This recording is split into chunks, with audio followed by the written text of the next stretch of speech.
Hello. Thank you for joining us at the third annual The Loft's Wordplay Book Festival.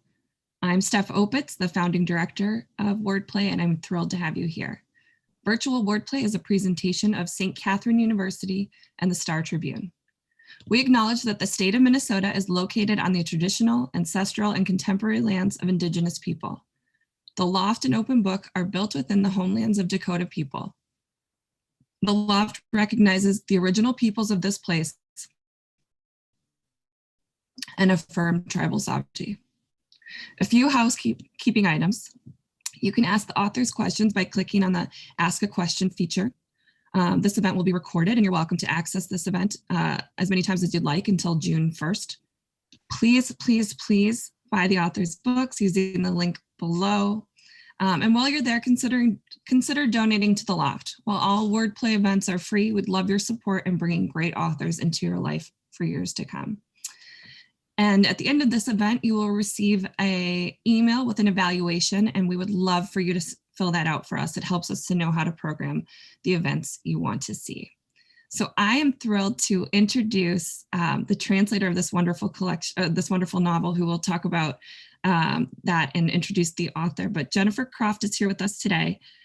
She's the author of Homesick and I practice this, and then when the camera's on, Serpientes y Escaleras, and the co-winner with the Nobel laureate Olga Tokarczuk of the International Booker for the novel Flights. We're so thrilled to have you here today, Jennifer, and I will let you take it away from here. Thank you so much, Steph, for that lovely introduction. I'm always delighted to be talking with Federico Falco, who is easily one of the best writers in Argentina. I will say a little bit about his many accomplishments, but then I'm eager to hear him speak. So Fede is the author of 4 collections of short stories, a book of poems, and the novels Cielos de Córdoba and Los Llanos. And he holds about a Bachelor's of Arts in Communications from Blas Pascal University in Argentina and an MFA in Creative Writing in Spanish from NYU. He was selected in 2010 by Granta as one of the best young Spanish language novelists, which is a really big deal. And in 2017, the story Sylvie and Her Dark Night, which is included in this collection, A Perfect Cemetery, was a finalist for the GARCÍA MÁRQUEZ Short Story Prize. And Fede is currently the director of Chai Editora, which is a publishing house in Córdoba dedicated to publishing short stories by contemporary Argentine authors. Or no, that is in Buenos Aires. Yes, and we publishing, translating short stories. Right, okay. Yeah, sorry, I'm reading your bio and I'm realizing it's filled with lies. Okay, well, the point is that Fede is very adventurous in his literary work, which is something that I really admire. He's someone who reads all the time from all different places, and he's involved in a lot of publishing adventures and teaching adventures and writing in different genres. So we are going to be speaking in English and also in Spanish. It's going to be more fun that way, and it'll be a little bit slower sometimes, but I think it's going to be better. Okay, so I'm going to ask Fede, just to begin, maybe to tell us a little bit about this book. So if you could say that this book is about something, what would it be about? Well, first, hi, how are you? It's a pleasure to be here. And it's a pleasure to talk with you. I think The Cemetery is a book mainly about landscape. Landscape is the first word that I can think about. When I was writing these short stories, I was living in big cities, mostly in Buenos Aires, and I miss a lot my original town, the place where I was born and where my family live, and that landscapes and the landscapes of the mountains in Córdoba, and also some landscapes in the States, in the United States, in upstate New York, that some places that I spent some time there. So I try to write about those places and put all those places together, like in a puzzle. How do you say? Like a pastiche, you mean? Yes, maybe a pastiche, a collage of places. Trying to make that landscape work for me and think the people who live in these places, how they live, how they spend their lives and his days. That's such a great answer, and it makes me think of many questions. So if the places in this book are kind of like collages of places where you have been and places that interest you, is the same thing true about the characters? Yes and no. Yes and no. Some characters are. I usually don't think on the characters like basados en personas reales. Es algo que no suelo hacer. Suelo pensar más en los personajes como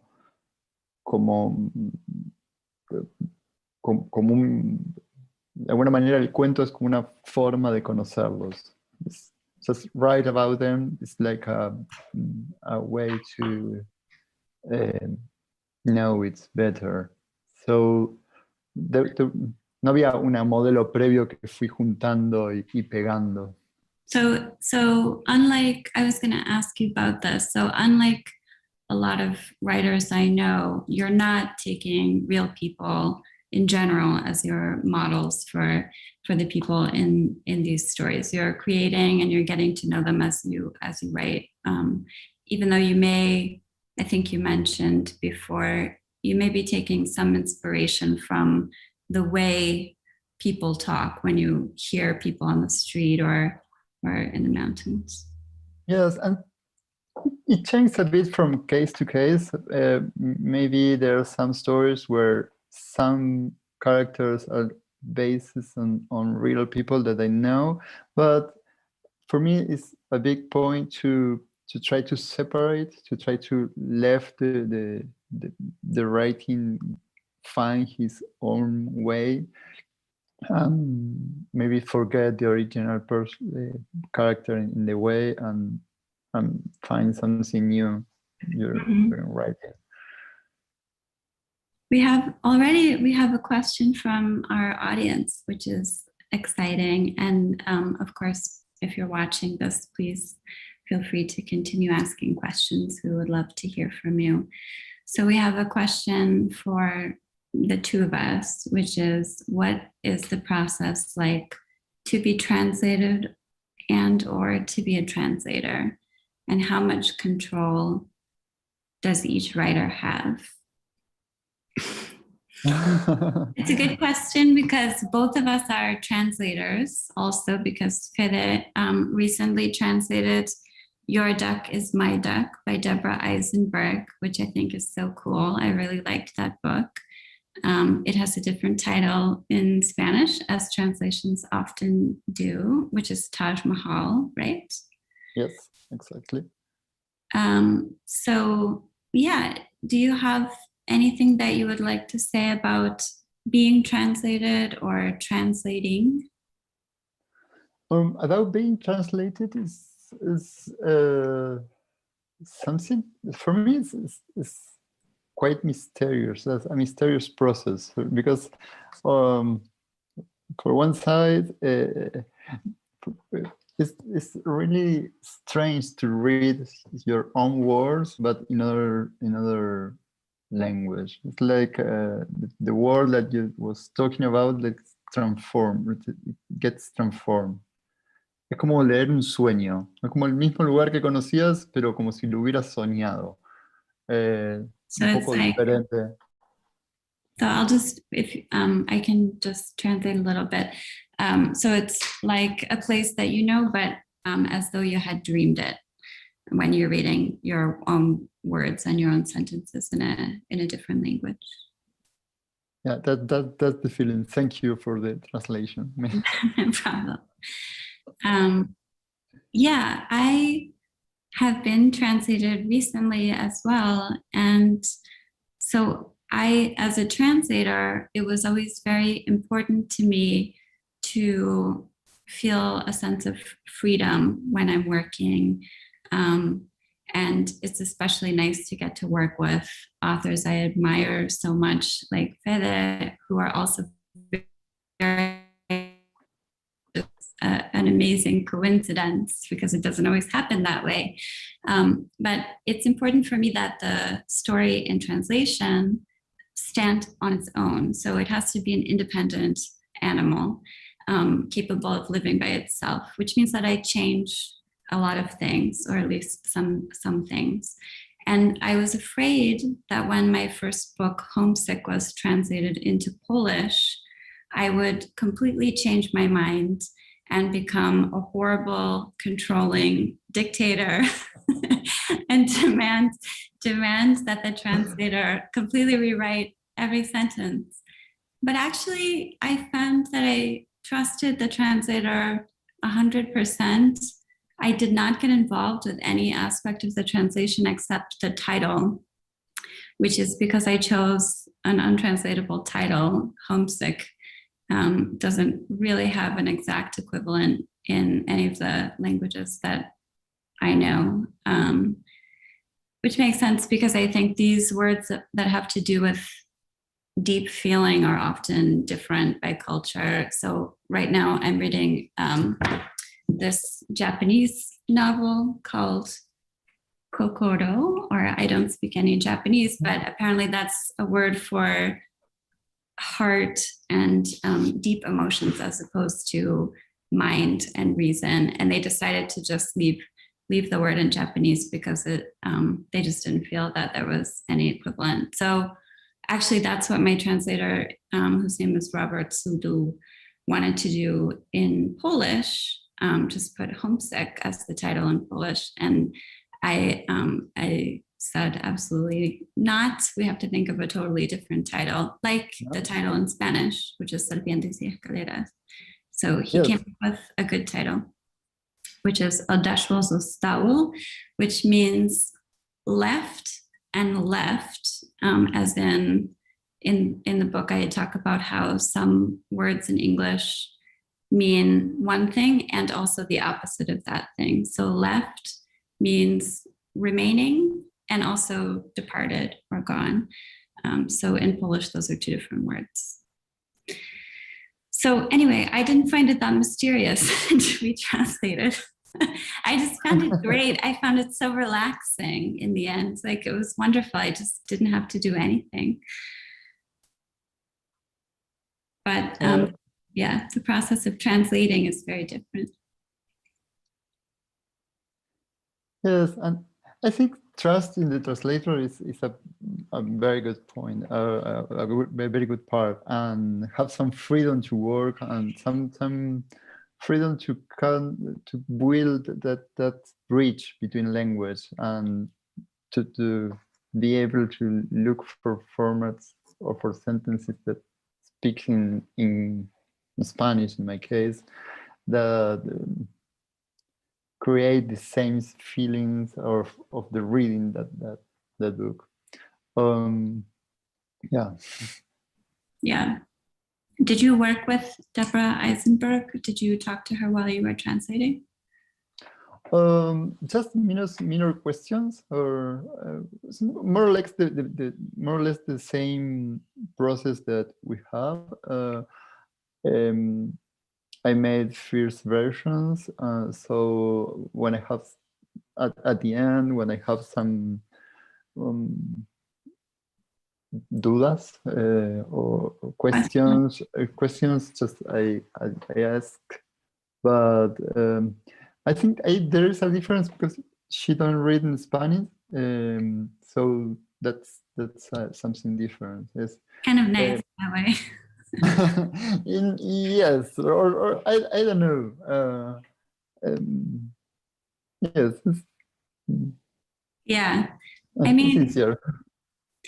yeah. So I think I had told you before at another event that in general I don't like to talk with the writer while I'm translating, but I did do that with you.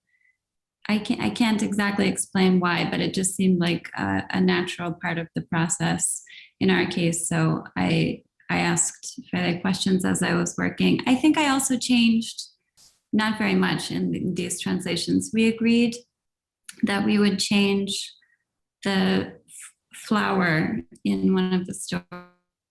Yes.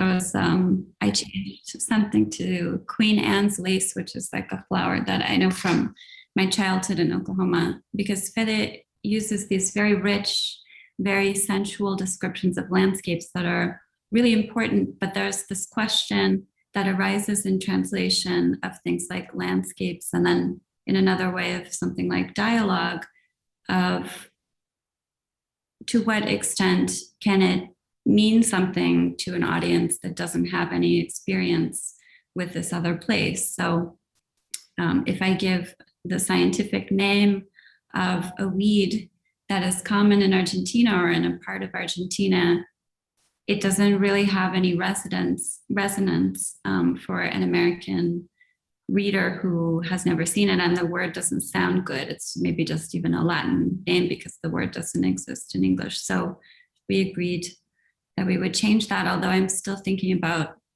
whether that's the right decision. Yes, I think it's the right decision. Sometimes I love to just put in my text, in the things that I write, the name of plants and vegetables, the right name, or ask for locals about the name of the different vegetables. Sometimes there are words that people from the city, from Buenos Aires or from Córdoba city, they don't know what the plant is, but there is something in the sound that I like it, and so I think it's a good decision to translate to some sound similar, something that sounds similar. Mm-hmm. Yeah, it's a difficult one, but I have also noticed that about my work, that sometimes I include something, or maybe I put things in a certain order because of the way that they sound in English, and then if I change the language, then I would change the order, or maybe put in a different kind of tree, for example. So I wanted to ask you more about places and about travel, and what it was like for you to live in New York for some time, and if your master's, your MFA in creative writing changed your writing. Yes, and was a very particular experience because I made a master in creative writing in Spanish, living in New York. So all my life in New York City was in Spanish. All my classmates was from different countries of Latin America, and was there is a problem in Latin America between Spain and Latin American countries. Is sometimes the books doesn't travel very well from place to place. So maybe it's hard to find some books from Mexico or from Chile or from Spain in Argentina. So for me was when there was 2 years that I can read a lot of things that I heard about before, but I can't find the book. And there was in the library, just I can go to the library and read this book from Chile, from Mexico, from Spain. being in New York. So it was a bit a dislocating situation, but was very important for me to know and to read different literature from Latin America, and I think changed my ways of writing a lot over the time, because I get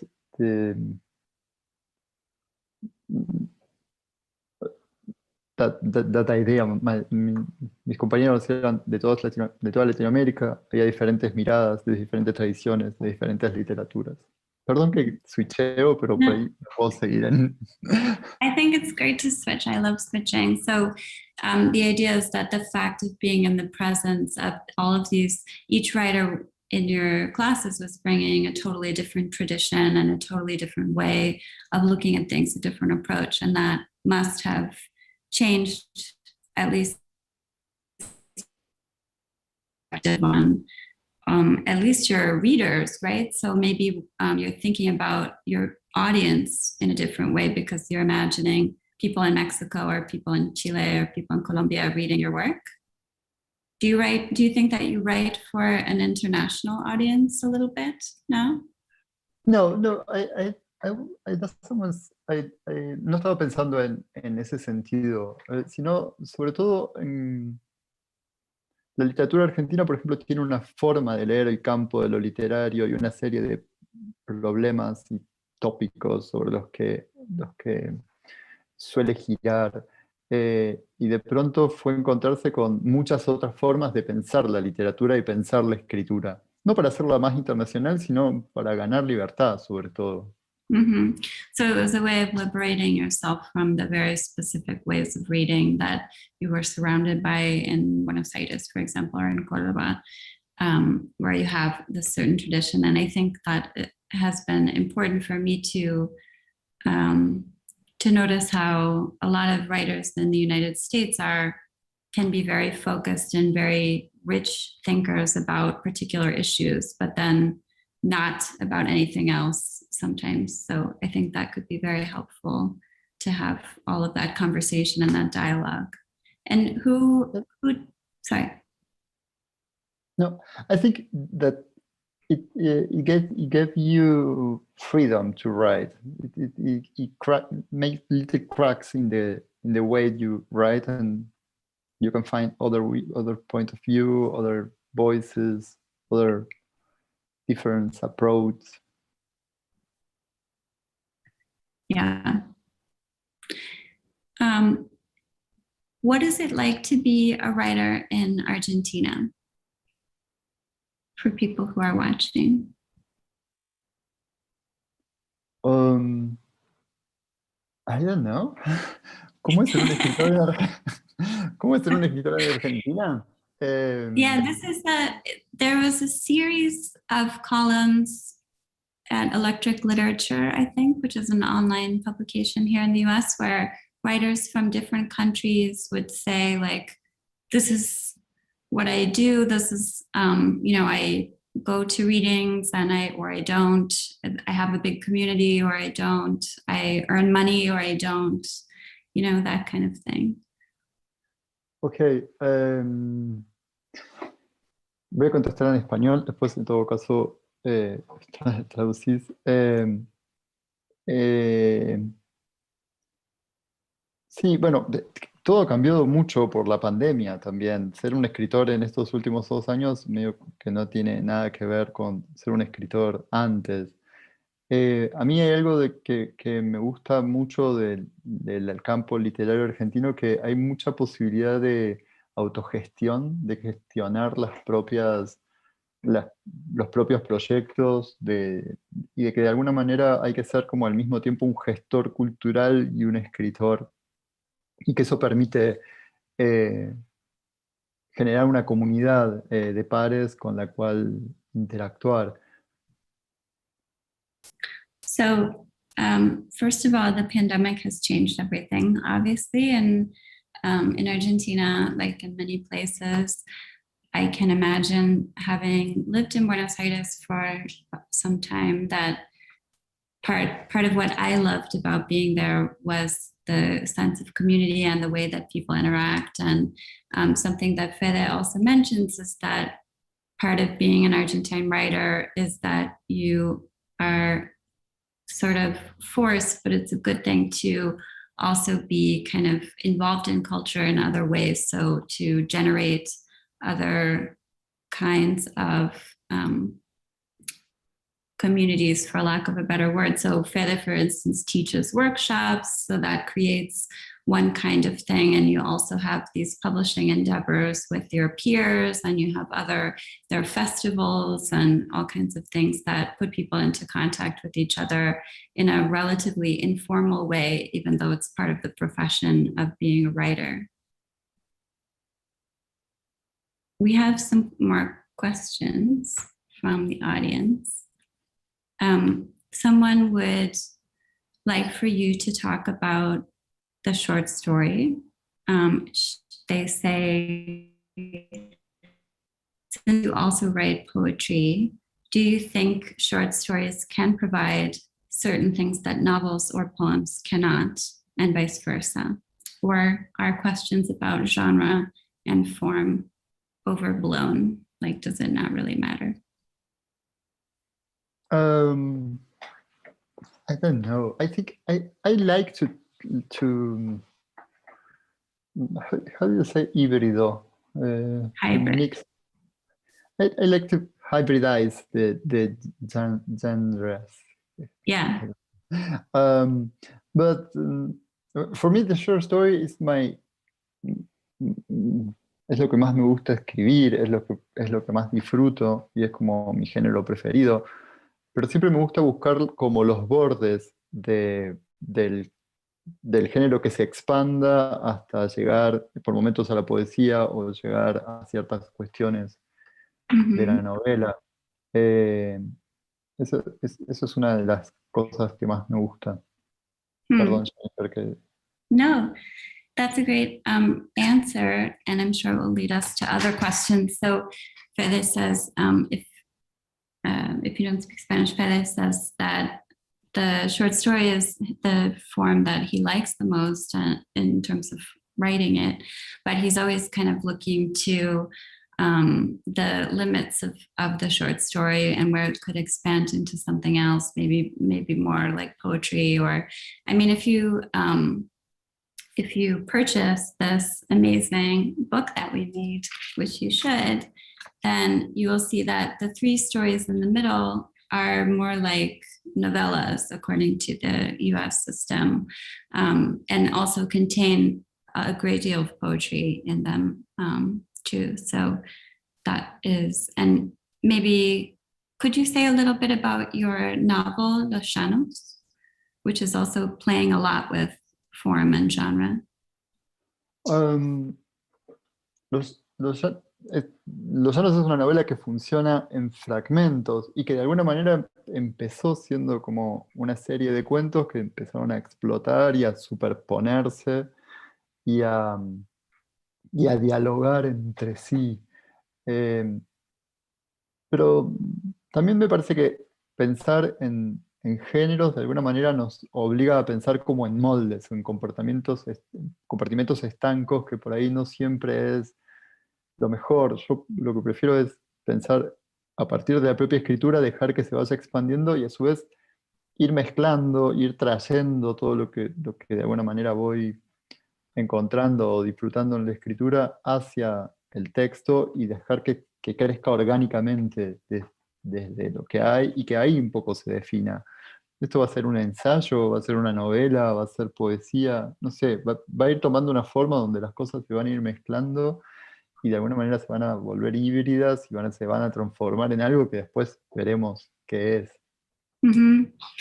So the idea, well, first the novel that Fede wrote most recently, which was a finalist for the very prestigious Spanish Aralde Prize, is kind of a fragmentary text that began as possibly short stories, and then they began to interact with each other, those fragments. And so he developed a way or the way it kind of grew organically, he's saying, which is really important with kind of how he germinates an idea and then allows it to become what it wants to become, which I think is something that is frequently lacking in English language literature, at least in the US.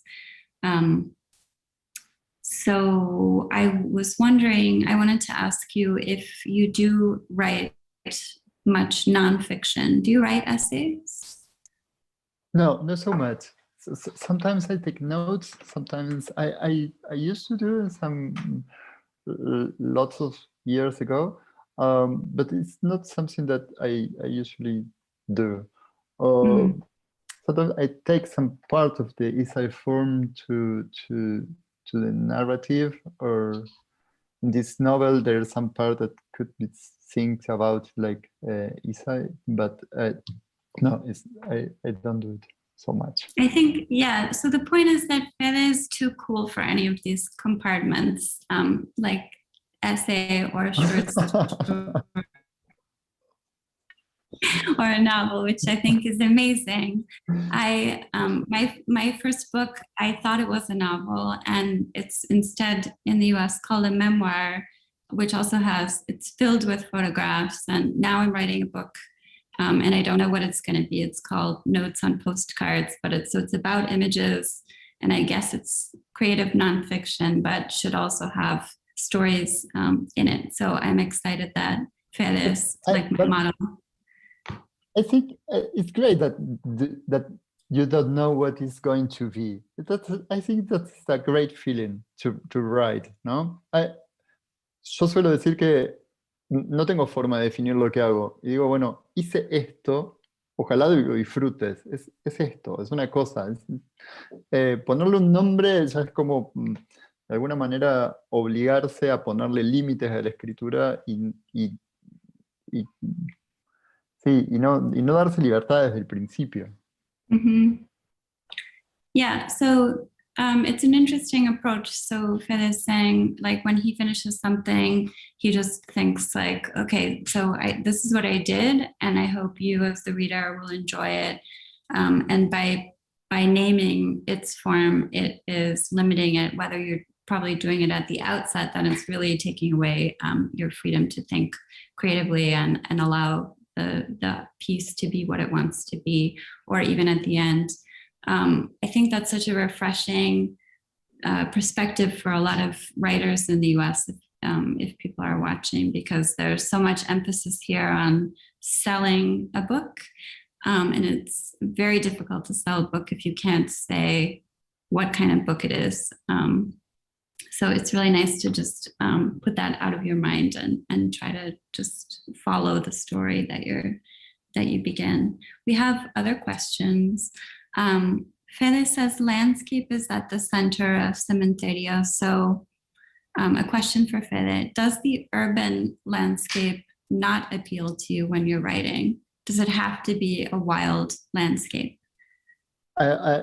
It's something that yes, it doesn't appeal to me. I used to write a lot in my cell phone, or I used to write in a notebook and a little note to take notes. I take notes in my cell phone now, and I usually when I love to walk.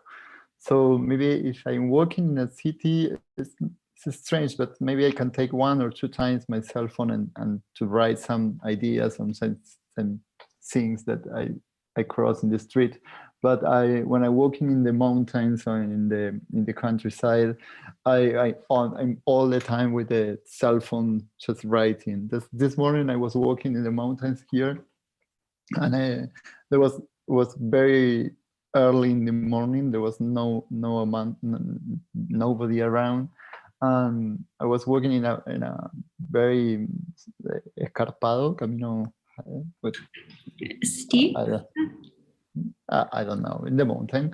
I was alone, and I was walking with my phone, just writing ideas, and from nowhere appear a neighborhood from here that said, "What are you doing? You're in the country. Why are you texting to someone?" I said, "No, I'm not texting. I'm just writing some ideas." I think yes, I don't know what happened with me and the city. There's a relationship that is not working very well. Like, because so right now you're not in the city and you're planning on staying away for some time, yes? I usually spend some time in the city and some time in the countryside, like 2 weeks and 2 weeks, or maybe 1 week and 1 week, or something like that. But now, because of the pandemics and some difficulty to travel from one place to another, I'm staying in the mountains in Córdoba. So I think I'm going to spend my winter here. That sounds very intimidating to me to spend. No, it's not. It's very cold, but usually it's a very sunny winter. All the days there are a lot of sun. It's nice. I like it. Yeah, of course. We have another question. In the US, have historically had a hard time selling, and writers are kind of discouraged from trying to sell them. Is it true in Argentina? Is it more difficult to find a publisher for, I think selling is kind of not even the right question for a lot of publishers in Buenos Aires. Maybe you're not even receiving money, but is it hard to find a publisher who is interested in short stories, or to find readers for short stories? Or is it the same as with a novel? No, I think it's a bit harder to find a publisher for short stories. Usually I think it's something that changed a lot in the last 5 or 10 years, but still is a bit difficult to find. The short story, this genre, we here don't have so many literary magazines or reviews or something like that publish short stories before the book in book form. So usually the first readers for the short stories are in the book, like a collection. So yes, sometimes it's hard to find it. What is your relationship with other art forms like music? Do you listen to music when you write? No, I can't. I need silence. I need silence to write. I usually listen to music or to the radio, like some radio station during the day, but when I'm writing, I need some silence around. Or yes, and if I'm writing in a cafe or in a bar or something like that, I usually try to find quiet spots or noise cancellations, or that kind of thing. I think sí pienso mucho en imágenes, como mi relación es más con las artes visuales, con el video, con la fotografía, con ciertas ramas del arte contemporáneo que sí me interesan mucho, pero no con la música. Yeah, this is exactly the same as me, but I always, so Fede says that he thinks more about visual arts like video or photography. So the relationship between his writing and another art would be visual arts. And I feel that way also, but I always feel guilty that I don't have a stronger relationship with music. So now I'm trying, while I'm writing about postcards, to find music from like the 1920s to listen to as I'm describing these postcards, to try and like make my brain work in an auditory way. But I don't know anything about music, so I don't think it's working. It's happened the same for me. I don't know nothing about music. I think a lot, for example, I think in dance or in theater, because I I think it's important to look to the structures. How is this structure the piece? Something like that in the dance that is very interesting for me. But I don't know about nothing about music, so I can't do it about it with the music. And what is your relationship with film? Because these stories in A Perfect Cemetery, some of them feel like films, like complete movies to me. I can imagine them so well. It is as if I have seen the film. What is your relationship with cinema? Well, I study communications here in Argentina, but with a speciality or something when I'm a strong approximation to film and cinema and experimental film a video arte. So I was working like 3 or 4 years in video arte. Is most of my friends working in television or on film in the film industry. So it's a very strong connection.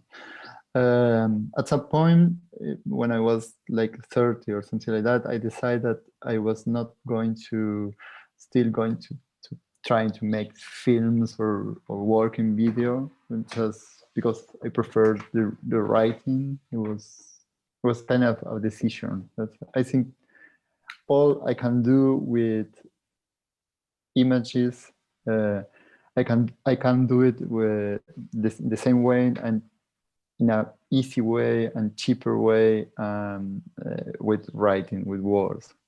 So de alguna manera decidí que escribir era como un paraguas que cubría todo lo otro, que es un proceso mucho más costoso, complicado, que implica gente y acomodar determinadas cosas.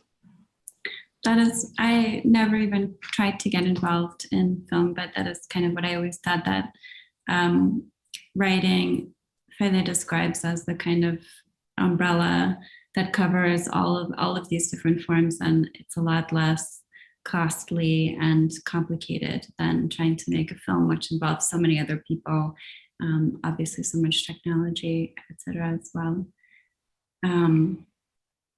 We have another question. So can you talk a little bit about the idea of humor in your stories, particularly in contrast to the idea of grief or sadness in your stories and work?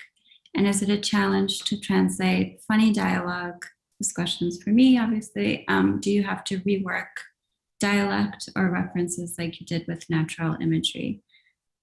So Fede, first, what is the role of humor in A Perfect Cemetery? I think for me, it's like a way to work, to write. I'm going to try this in Spanish because it's going to be easier. Yo sé que tengo como una tendencia natural hacia cierta cosa un poco más densa o seria y a ciertos temas serios, y los temas que me atraen pueden tener como una determinada seriedad de por sí. Entonces, para mí es como, ¿viste esos autos que están mal balanceados y todo el tiempo van hacia un lugar cuando uno maneja? Yo siempre trato de alguna manera, como sé que tengo esa cosa mal balanceada, trato de incluir humor todo el tiempo para dar liviandad, como manobrar hacia el otro costado, como volantear, incluir cierta idea de humor. Me gusta mucho que en la recepción de la traducción aparecen mucho las menciones al humor. Ya la leí un par de veces, que era algo que en la recepción en español no apareció tanto, así que me parece que es como algo que en la traducción funciona bien o en los lectores. A veces siento que lo que yo tomo como humor, el resto del mundo no lo entiende como humor. Así que es una pregunta que me pone muy contento. That's great. That makes me happy too. So Fede says that he is very careful to include humorous or lighter elements because he has a natural tendency toward seriousness or toward topics that might seem kind of dense if you don't give them that maybe like little pockets of air where you can relax and breathe a little bit, and then be able to return to the more complex issues at stake. And he compares it with a car that has, I am forgetting the right term because I don't know anything about cars, but when the balance of the car is off, and so like the wheels need to be adjusted, say, and it is kind of pulling to one side, and it pulls it back by putting in some humor. And he says also that it makes him happy that in the reception of the translation, some of the reviewers have been mentioning the humorous aspect of the story, maybe even more than they did in Argentina. But maybe in Argentina, people know what a serious and important writer you are already, so they don't even have to talk about the humorous part because they have to go straight to the important issues. And then for translating humor, it is supposed to be very difficult to translate humor. I don't know if I kind of can't remember having any problem with the humor here. I really liked the very subtle but very effective way that Fede uses humor in these stories. I think it just kind of happened naturally in the translation that I can remember. There was another question before for me that I forgot to answer about landscape. Someone asked if it was important for me to know the landscape of Córdoba, which is the province where Fede is from, when I was translating. And the answer is kind of. I mean, as Fede says, also, like, these are a little bit of a collage. I love that idea also, which I was thinking about recently in Gombrowicz, who is Witold Gombrowicz, who is a Polish writer who lived in Argentina for 23 years. And while he was in Buenos Aires, he wrote this amazing novel that I really love called Pornografia, which was about a village in Poland during World War II. And one of the things that I find so interesting about that book, which is so strong, is the way that he had to invent absolutely every element of it from a distance, both in time and in place. And I have been also kind of doing that in my own novel that I'm working on, which is set in a Polish forest on the border with Belarus. And just trying to think about how a place can be modified to make it a little bit more effective as a character or as a part of the story. And it doesn't really have to, you don't exactly have to be faithful maybe to the landscape to achieve what you want to achieve, unless you're writing, you know, like a scholarly work of nonfiction. So I have been to Córdoba. One of my best friends is from there as well, but I haven't spent a ton of time walking around in the mountains. I actually don't really know anything about mountains in general. It's a landscape that I'm not as familiar with. So it was a real pleasure to be thinking about that as I was working, but not something that I have experience with myself. But, you know, I also don't have the experience of like being a man as Fede is, or lots of other experiences that I don't have. Yeah, I have experienced some parts of Argentina, but obviously not everything, and I don't think you have to. So I think. Pero también, perdón. Please. No, pero que también me parece importante pensar en el paisaje como una especie de armado propio, como un armado mental, que por lo que la referencia a Gombrowicz, que viene como un poco a partir de la nostalgia de un espacio perdido, que uno lo puede rearmar en las palabras, y también la imaginación, ¿no? De un espacio idealizado, de un espacio desconocido que podemos realizar y armar en palabras, en la escritura. Me parece que esa es una de las cosas más lindas, verse liberado o reencontrar el paisaje en las palabras, o verse liberado del paisaje creándolo en las palabras. Mm-hmm. So Fede says that it's great to be thinking about landscape as kind of an inner idealized structures, something that you can find your way back to through words, or you can even mostly create it through words. It's obviously you're already doing a kind of translation when you're writing about the natural world. You're translating these things that have nothing to do with language. He didn't say this. No, but I'm okay. I'm the world's worst. I'm a terrible. You're great, and I think that so it's great. Okay, I think we have one last question, and then we have to end the conversation. A lot of the stories touched on ideas of loneliness, community, or belonging or not belonging. Are those themes that preoccupy you, Federico and Jennifer? Do you agree with the idea that writing is often lonely? I'm curious because translation seems very communal. I think writing is lonely. It's something that you do alone. I can't do it in another way. Loneliness, community, and belonging or not belonging to a community are great topics for me. I think they are the great topics. How to be alone, how to have own world, and how to be with others. How to qué cosas perdemos al estar con otras y qué cosas ganamos al estar solos, cómo consensuamos ese pertenecer o no, a qué historias adherimos cuando pertenecemos a una comunidad y qué historias rompemos para poder escribir y ser en soledad, ser individuos. Ese me parece un gran tema siempre a la hora de escribir. Tomar las historias de la comunidad y sí o sí, de alguna manera hay que romperlas.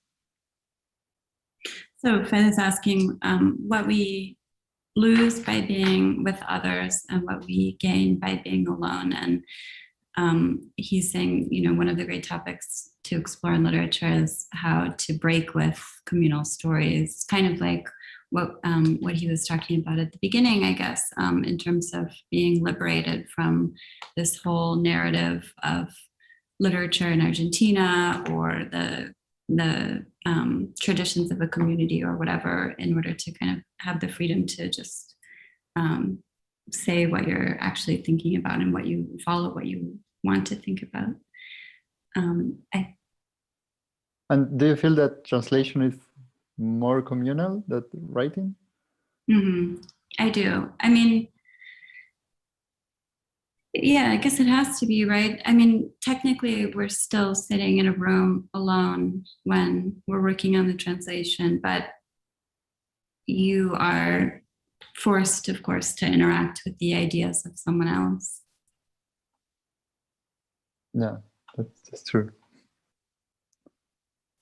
I think we're out of time, but thank you so much for joining me today, Fede, and those of you who are listening. Thank you for the wonderful questions. Thank you for you, and thank you for translate my words into English. Thank you very much. Sorry for the bad interpretation. Yeah.